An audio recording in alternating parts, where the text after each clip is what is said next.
Hello my dear friends. आज है हमारे पास मल्टीमीटर। तो इस मल्टीमीटर, ये है क्लैम्प मल्टीमीटर।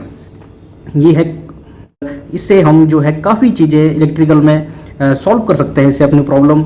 ये किसी भी इंस्ट्रूमेंट को चेक करने के लिए होता है जो इलेक्ट्रिकल से जुड़ी होती है। जैसे मान लिया बैटरी की वोल्टेज चेक करनी है, हमने हमने एसी की वोल्टेज चेक करनी है, डीसी की वोल्टेज चेक करनी है, रजिस्टेंस चेक करनी है, सर्किट को चेक करना है, या कोई सोलर पैनल की आउटपुट चेक करनी है। इस प्रकार ये जो मल्टीमीटर है ये इलेक्ट्रिकल लाइन में, इलेक्ट्रॉनिक्स में बिल्कुल टोटली यूज़ होने वाली आइटम है। तो इलेक्ट्रिकली, मैकेनिकली, इलेक्ट्रॉनिक्स से जुड़े हुए जो भी भाई हैं वो इस चीज़ का इस्तेमाल कर सकते हैं बेझिझक। और ये इसका इस्तेमाल करना आना भी चाहिए जो भी टेक्निकल लाइन से जुड़े हुए हैं। दोस्तों आज हम सीखेंगे इसका चलाना, जो बेसिक तरीके से इसको कैसे चलाया जाता है और इससे कैसे चेक किया जाता है। अगर हमने ये बेसिक थोड़ा भी सीख लिया तो हम काफ़ी हद तक जो है जो भी प्रॉब्लम्स है वो उसको सॉल्व कर सकते हैं। तो इसको हम स्टार्टअप करते हैं, इसको चलाना। दोस्तों ये क्लैम्प मल्टीमीटर है, इसमें ये क्लैम्प है, आप देख सकते हैं। इससे जो है एम्पियर चेक किया जा सकता है। और ये ऊपर जो इसके ऊपर ये हम इसके बटन को घुमाते हैं तो ये एम्पियर चेक हो जाएगा 200 पे। ये यहाँ पे जो है करंट 1000 तक एम्पियर हम इस पर चेक कर सकते हैं आराम से। और ये वोल्टेज चेक होती है 750 का, ये जो मार्का देखो यहाँ लगा हुआ है 750 लिखा हुआ है, आप देख सकते हैं। तो इससे जो हम वोल्टेज भी चेक कर सकते हैं। और इससे हम जहाँ पे ये जो दोस्तों ये जो निशान है, जो सीधी लाइंस है, ये जो सीधी लाइंस है, इससे हम डीसी करंट चेक करते हैं। और ये जो अल्टरनेटिंग का निशान है, ये अल्टरनेटिंग करंट का निशान है, एसी करंट का निशान है, इससे हम एसी करंट को चेक करते हैं। तो इसका जो मार्का है वो यहाँ पे आएगा, तो हम इसको एसी करंट की वोल्टेज चेक कर सकते हैं। और इसके ऊपर डीसी करंट की वोल्टेज चेक कर सकते हैं 1220 और ये 2। ठीक है दोस्तों, बाकी इसके ऊपर और भी निशान बने होते हैं रेजिस्टेंस चेक करने के। और इसके ऊपर हम रेजिस्टेंसेस चेक कर सकते हैं 2K, 20K, 200K। और ये जो है दोस्तों ये कंटिन्यूटी चेक करने के लिए होता है। दोस्तों ये जो निशान है इसका बहुत ज़्यादा इस्तेमाल होता है और ये कंटिन्यूटी चेक करने के लिए बना हुआ है। हम किसी भी सर्किट को चेक कर सकते हैं। ये बीप की आवाज़ देगा, आप देख सकते हैं नीचे ये रीडिंग दे रहा है और ये बीप की आवाज़ दे रहा है। अगर हमने किसी सर्किट को चेक करना है कि कहीं से ब्रेक नहीं है तो इसके एक पॉइंट पे लगा के दूसरे नेक्स्ट पॉइंट पे लगा के हम बीच का सर्किट चेक कर सकते हैं कि कहीं ब्रेक नहीं है। अगर ये वीप करता है तो ये ब्रेक नहीं है, कंटिन्यूटी जा रही है, ये कंटिन्यूटी है। दोस्तों आप कंटिन्यूटी नाम से ही समझिए कि ये कंटिन्यूटी का सिग्नल है। और मैं आपको दिखा देता हूं।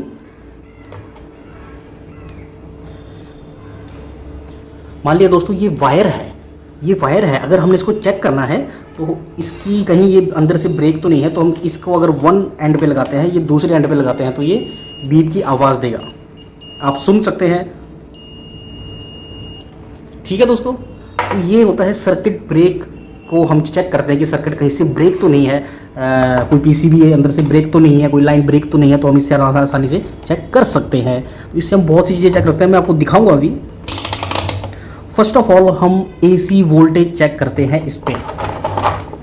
दोस्तों एसी वोल्टेज हम इस पे चेक कर सकते हैं। सबसे पहले हम इस निशान को एसी वोल्टेज पे, ये मैंने आपको निशान बताया ना, वी लिखा होगा, वी के साथ 750 लिखा है, 200 लिखा है, तो हम 750 पे इसको रखते हैं। तो हम इसके अंदर की वोल्टेज इससे आसानी से चेक कर सकते हैं। ये देखिए फ्रेंड्स 222 ये जो है वोल्टेज अभी आ रही है। तो इससे हम वोल्टेज चेक कर सकते हैं कि हमारे सर्किट में जो है वो 220 की सप्लाई आ रही है, मतलब ये सर्किट यहाँ तक बिल्कुल ओके है। तो इससे तो हमारा एक कंफर्म हो जाता है कि वोल्टेज कैसे चेक करनी है। नेक्स्ट जो है, अगर हमने डीसी वोल्टेज चेक करनी है तो डीसी वोल्टेज का निशान दोस्तों ये है। जैसे हमने अगर इसका चेक करना है, इसके ऊपर 9 वोल्ट लिखा रहता है, ये है 9 वोल्ट की बैटरी है, तो ये कितनी आउटपुट दे रही है हम इसको चेक कर सकते हैं इजीली। इसका ये नेगेटिव पॉइंट है, ये पॉजिटिव पॉइंट है, तो हम इसको कहीं से भी चेक करेंगे वोल्टेज बताएगा।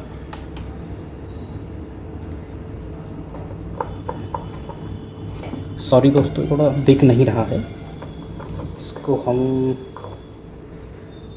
ये किस पे है, अभी ये 200 पे है तो ये इतनी इसकी वोल्टेज नहीं है, तो हम इसको 20 पे हम कर देते हैं। ये 20 पे जो है वो रीडिंग बताएगा। आप देख सकते हैं फ्रेंड्स ये 0.56 बता रहा है, तो ये बिल्कुल डेड हो चुकी है क्योंकि 9 वोल्ट की है, तो उसको 9 वोल्ट तक 8 से 9 वोल्ट तक इसको आउटपुट निकालनी चाहिए थी, तो ये बैटरी ख़राब है। बिल्कुल ही ख़राब है ये तो इससे हम डीसी वोल्टेज चेक कर सकते हैं। तो हमें पता चल गया कि ये बैटरी जो है वो ख़राब है। हमें ऐसे मालूम नहीं पड़ता कि ये बैटरी ख़राब है, हमें सर्किट में लगा के ही मालूम पड़ता है। लेकिन हम मल्टीमीटर की मदद से हम ये चेक कर सकते हैं कि ये कितनी वोल्टेज दे रहा है और इसकी कितनी कैपेसिटी बची है, ये कितनी चलने वाली है, या बिल्कुल ख़राब है, या जो भी है। तो हम इसको हटा देंगे।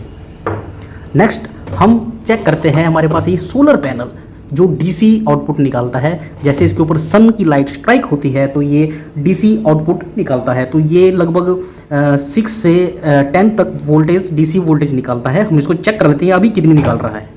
अभी डायरेक्ट सनलाइट तो उस पर नहीं पड़ रही है, लेकिन कुछ लाइट है तो ये निकाल रहा है फ्रेंड्स 1 पॉइंट, हाँ ये देखिए ये लगभग 1.5 वोल्ट के आसपास निकालता है। जब इसके ऊपर लाइट पड़ेगी तो ये 6 से 7 वोल्ट तक इजीली निकाल देगा। दोस्तों इसका भी चेक हो गया। तो हम आज देख रहे हैं कि मल्टीमीटर से हम कैसे क्या क्या चीज़ चेक कर सकते हैं। दोस्तों हमने एसी भी चेक कर लिया, डीसी भी चेक कर लिया। अब हम चेक करते हैं ये रेजिस्टेंस। रेजिस्टेंस पे चेक करने के लिए हमें इसको करना पड़ेगा। मान लिया हमने 2K पे किया, ये देखिए फ्रेंड्स 2K पे किया तो इसकी वैल्यू कितनी है ये आप रेजिस्टेंस मेरे हाथ में देख सकते हैं।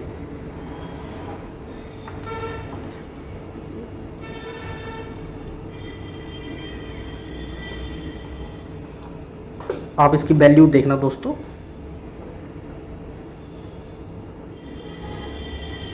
ये आ रही है इसकी वैल्यू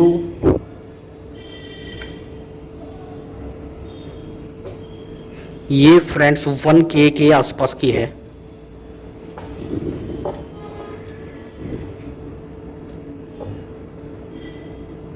ये देखिए दोस्तों ये 1 पॉइंट आ रहा है।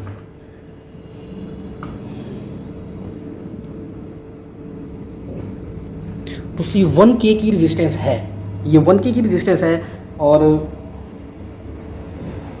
ये 2K पे इसने दिखा दिया आराम से। और अगर हमने कंटिन्यूटी चेक करनी है दोस्तों, हमने रेजिस्टेंस भी चेक कर ली, हमें इसे मालूम पड़ गया ये कितने की रेजिस्टेंस है। तो दोस्तों हमारा ये भी वर्क जो है कंप्लीट हो चुका। हमारे पास है एक लिथियम आयन बैटरी, हम इसकी भी वोल्टेज चेक कर ले। तो हमें इसे डीसी पे सेट करना पड़ेगा, हम इसकी रेजिस्टेंस पे सेट किया हुआ था। इसकी आउटपुट है 4 वोल्ट, 4 पॉइंट समथिंग, मतलब 4 वोल्ट की ये डीसी आउटपुट निकाल रही है लिथियम आयन बैटरी। ये देखो दोस्तों ये सीरीज़ में जुड़ी हुई है। अब हम इससे चेक करते हैं एक SSR, ये सिवास कंपनी का SSR है, सॉलिड स्टेट रिले बोलते हैं। ये दोस्तों हीटिंग वाली मशीन्स में इस्तेमाल किया जाता है, एक स्विचिंग का काम करता है। इसको डीसी इनपुट मिलती है, यहाँ से पॉजिटिव एक साइड से नेगेटिव। ठीक है फ्रेंड्स, अगर ये यहाँ पे कंटिन्यूटी सेट करते हैं इसके ऊपर, अगर ये वीप की आवाज़ करेगा तो ये ख़राब है। दोस्तों कुछ चीज़ें ऐसी होती हैं जो वीप की आवाज़ करने पर वो चीज़ें ख़राब होती हैं। जैसे मान लिया हमारे पास ये कैपेसिटर है, अगर ये कैपेसिटर जो है वो ये वीप की आवाज़ करेगा तो ये कैपेसिटर ख़राब है। तो ये कैपेसिटर ख़राब है, ये वीप की आवाज़ नहीं कर रहा है ये कैपेसिटर, ठीक है। इसको हम 2 पे अगर करते हैं, इसको हम 2 पे करते हैं तो ये कुछ वैल्यू दिखाएगा।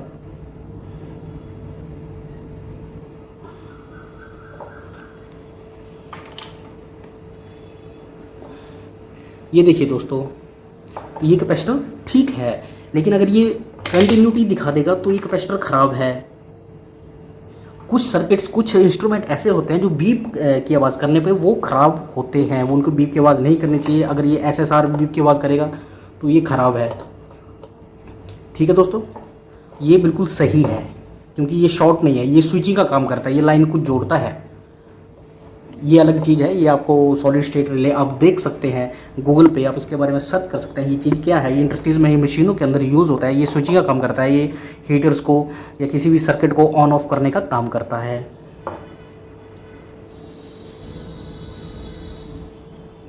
अब हम नेक्स्ट चेक करेंगे, रेजिस्टेंस भी चेक कर लिया, अब हमने ये भी चेक कर लिया। तो दोस्तों हमने ईजिली चेक करके आपको सारी चीज़ें बता दी। अगर हमने इतना भी चेक कर लिया तो हम इलेक्ट्रिक लाइन में काफ़ी कुछ और भी सीख सकते हैं, इलेक्ट्रॉनिक्स में और भी कुछ सीख सकते हैं। फर्स्ट ऑफ ऑल ये मल्टीमीटर की जानकारी होना बहुत ज़रूरी है।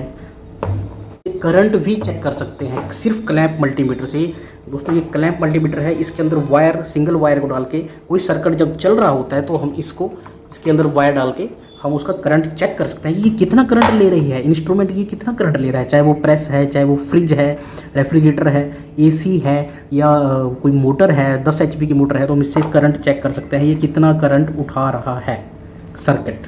ठीक है फ्रेंड्स, तो मैं से आपको करंट भी चेक करके बता देता हूँ। मैं आपको करंट भी चेक करके बता देता हूँ कि ये कितना करंट उठा रहा है। दोस्तों इसको करंट चेक करने के लिए हमें इसे एम्पियर पे सेट करना पड़ेगा। ये 200 एम्पियर पे हमने इसको सेट कर दिया, तो ये जो है ये वैल्यू बताएगा। फ्रेंड्स मेरा कूलर चालू हो चुका है और मैं आपको फिर हम क्लैंप मीटर की मदद से हम आसानी से देख सकते हैं कि ये 0.3, ये देखिए 0.2 एम्पियर जो है इस वक्त हम करंट उठा रहा है।